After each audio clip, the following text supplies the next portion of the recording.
No, not that. Our leader is very important for us. That's why we went there to receive Rahul Gandhi.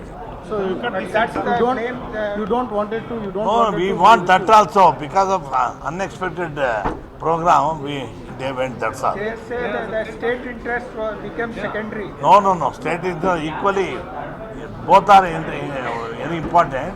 Unexpectedly, yesterday the program had fixed for something. Not CM or DCM received. Instead of them, Mr. MB Patil received them.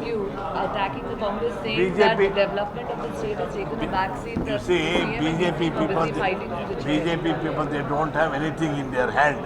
Unnecessary for these small things, they will make big things. That's all. They don't have anything. First, they must solve their internal quarrel. Big quarrel is going on. You know that they want some people. They want to remove the president of BJP. Still, a lot of problem is going on in Delhi also.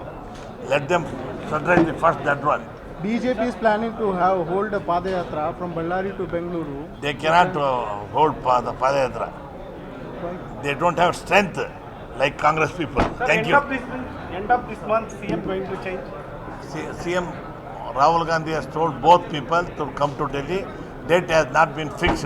After fixing, both will go and settle the problem. Yesterday. Yesterday, yes. Yesterday.